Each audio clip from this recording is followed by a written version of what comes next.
Hi, and welcome to the first week of BI1103 Introduction or Reading the Old Testament. My name is Dr. Brian Babcock, and I will be your lecturer for this course, and I am also the course creator. You guys are the first class to go through the new syllabus, so I would really appreciate your feedback, both positive and negative, on how the course can be improved, and any typos that you might find in the course material. I'll be revising this course at the end of our 8 weeks and make it final. So this is the first time through, and I always like to catch typos and other things that might be changed to improve your learning experience. Now, this first week is entitled Herman Who? An Introduction to Hermeneutics. Before we get started on the course material, a couple of quick preliminary ideas. First, please go to the community post section in Blackboards and create an introductory thread under the class introduction board. It helps me to understand kind of why you're taking classes at Moody, how far along you are in the process, what your home life is like, and how you think God might use this material. And also just to get to know each other. It's not just so that I can get to know you, it's so that other class members can get to know you. One of the pitfalls of an online course is class community. And the way we work to get to know each other and create community is our discussion boards. The more you can interact with each other, and that includes pictures and pieces of our life outside of the educational component, the more we can emulate or create that sense of community. Secondly, just stay in touch with me. I love your emails. I love talking to you. So as you have thoughts or questions, please let me know. And then finally, there are several folks in the class I can see that are first time, or this is their first class at Moody. Get to know Blackboard. Take some time, wander around the features. I know that there's a heightened anxiety level on your first class because you're not sure exactly how to upload files or how to download videos. But just relax, and I know that each of you will be able to find your way through the material. There is a help number at the top of the Blackboard screen that you can call and get technical support anytime, and they're very, very helpful. So those are our introductory materials. Now let's jump into week one. We're really looking at hermeneutics, which is a great 50-cent word that really just means understanding biblical interpretation. Our goals this week are threefold. First, I want to outline the organizational structure of a narrative passage and identify the theme of a passage. And we're going to be exploring the narrative idea of chiasm, which is something that, or a mechanism of writing that many Hebrew authors utilized in the Old Testament that really helps us to identify a central theme. Second, I want to articulate the goal of and challenges to effective biblical interpretation. What outside challenges are there and what inward challenges are there, and we'll talk about those in a minute. And then finally, to evaluate the artistic and scientific aspects of biblical interpretation. We have 2 written assignments and 1 discussion board this week. The first written assignment, assignment 1-1, is to identify parallel structure. And it's a diagram assignment. It is in Microsoft Word, and it is attached under week 1 resources. So I want you to diagram the parallel structures found in the 3 passages on the worksheet entitled 1-1 Parallel Structures Worksheet. Based upon your analysis, state the key point in each passage. So the first aspect is you're going to have to do the reading to understand how to complete a diagram, and that's in our reading assignments. Second, I want you to complete the diagram for each of the passages, which means you're going to need to read the passage and spend some time on it.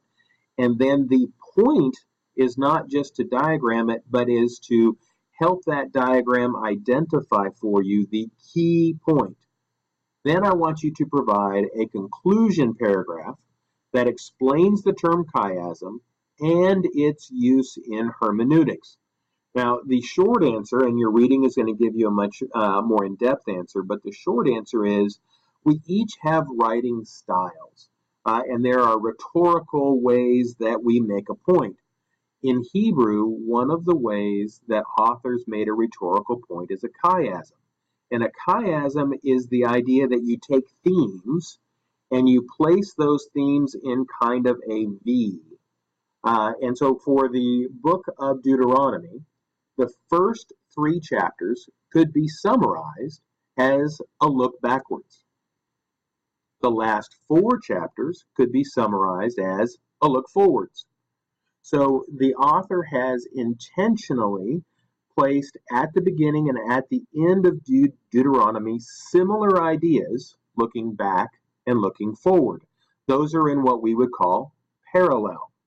They're opposite, but they're still the same idea, one looking back, one looking forward. Now, chapters 4 to 11 of Deuteronomy could be summarized as a covenant summary, where verses 27 to 30 are the covenant ceremony. So again, the theme of covenant in these middle sections of Deuteronomy are parallel, one being a summary, one being a ceremony. And then finally, the central section of Deuteronomy could be summarized as a covenant stipulation.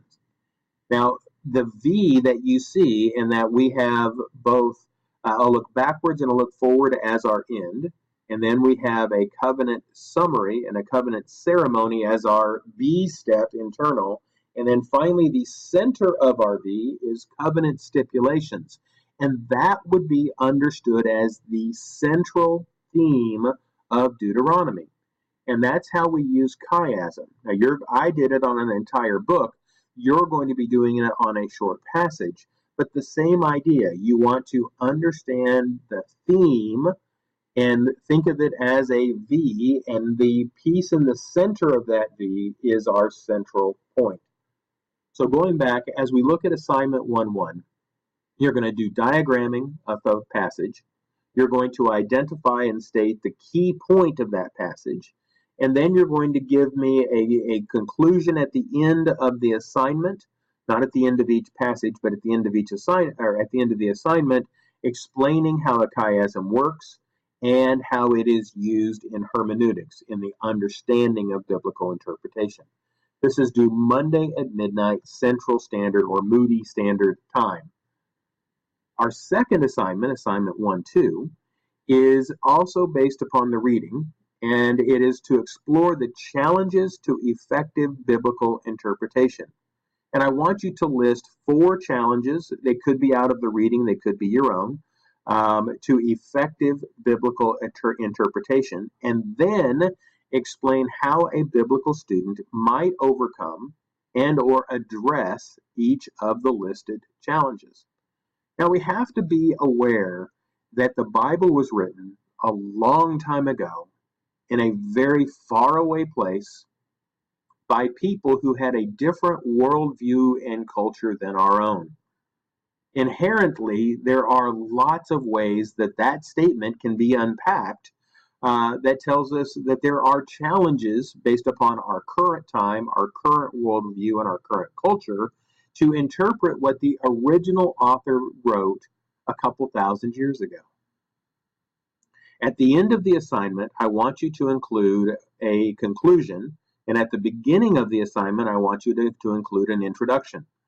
Now, that's a personal instructor point, and that's why I do these videos at the beginning of each week, is I feel it is important not just to list factors, but to start the assignment going into it stating what do I want to uncover, then give me the data of the assignment, and then at the end of the assignment, I want you to tell me what you learned. How can you use the information from this assignment as you move forward in your Moody career? The assignment is due Monday at midnight Central Standard Time. Our third assignment is a discussion post about the art or science of biblical interpretation. So, do you believe biblical interpretation is more of an art or more of a science? I want you to write a 2 to 3 paragraph post on that question. Be sure to support your position with quotes from the reading and biblical citations while adding your own analysis and reflection. After finishing your post, after finishing your first post, I want you then to engage in at least 2 conversations with your peers. Consider the following. What factors or angles might they have missed, and what would you add? Or, after considering these questions, answer the following. How was their perspective helpful, keen, or correct? Do you disagree at all? And if so, how? So I want you to write a post that is rhetorical in nature, that proves your point with biblical citations and references to the reading, while including your own personal perspective. Then I want you to engage critically. That doesn't mean to downgrade, but critically by way of engaging thoughtfully with your peers on their posts. And the goal to that is to engage in discussion. It is not just so that you can get a check mark and say, I did 2 posts, but I want you to engage in discussion on the topic and on their point, and try to dive deeper into an understanding of whether interpretation is an art or a science. There's not a right or wrong answer, but there are shades of answers that will help us to understand where an art is appropriate and where a science is appropriate, and what are our boundaries. Biblical interpretation is not a freewheeling exercise where everything is correct. And yet, there is often not just one answer that we can hone in on. So where are your guidelines, and how do you determine where it should be an art or a science? I look forward to your posts on this. The initial post is due on Friday at midnight, and I'm looking for ongoing engagement over the weekend, concluding Monday at midnight. Now, I have a couple of personal grading keys that I use on discussion posts, and I wanted to go over those right up front. Other professors might be different, but for me, I want your initial post content to be well researched and well written, and it is not just your opinion. It is your opinion based upon the facts that you find in both the Bible and the reading or other courses you've had. Now, on your initial responses, I want critical interaction with synthesis from previous discussions, reading, course literature, and course lecture. In other words, when you make a response post, I don't want just, that was awesome. I want that was awesome, and why do you think it's awesome, supporting your answer. And ideally, opening the door for continued discussion, which is where I want ongoing engagement. This is our best way to create community in the course. If you can work together in discussions on these posts, then you'll begin to develop relationships with the other students. Try to engage in a dialogue over the weekend, and by minimum of 2 responses, that's B level work.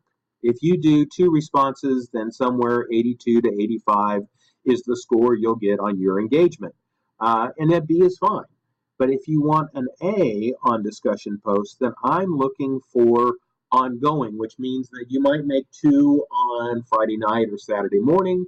You might check back in Saturday night. You might check in on Sunday and see if, in fact, you can start a discussion with classmates where you're going back and forth. That's A-level work. And I want you to avoid batched responses. And I can see when you're making responses. And sometimes students will say, well, I made 5 posts, but I can see that you made all 5 of those posts over a 20-minute period. Well, that's batched. That's where you went in once over the weekend and said, I'm going to make 5 quick responses, and then I'm done. Well, that's great, but that's kind of B-level work. That's not in depth, and that's not trying to master the material. That's just trying to get a check mark. And some weeks that may be fine, but I am really looking for ongoing engagement, and you'll see that in my comments. Last thoughts. Rubrics and due dates are found under course resources, class introductions under the community posts section. I'm teaching 2 sections of this same course, so please put your name in the file on your assignments. That helps me to identify who you are by looking at just the file name. And this is a new course, so I need your feedback. And I'm really excited. I've had this summer off. I'm ready to get back into teaching this fall. I've got a new book coming out. You're going to be reading some of the draft chapters in this course. But I'm looking forward to engaging with you guys and diving into the Word. Feel free to call me or email me with questions. You'll see based on the background, I'm in a hotel room right now. I'm traveling for the end of the summer, so as we go by week, you're going to see me in different locations. Ultimately, towards the end of the semester, I'll be back home in Antigua, but between now and then, I'll be traveling. So email or call me on my cell phone anytime that you need me, or create a office hour appointment where we can spend some more time together by phone. So have a great day. Thanks for being part of Moody, and thanks for being part of this course. I know you'll do a great job.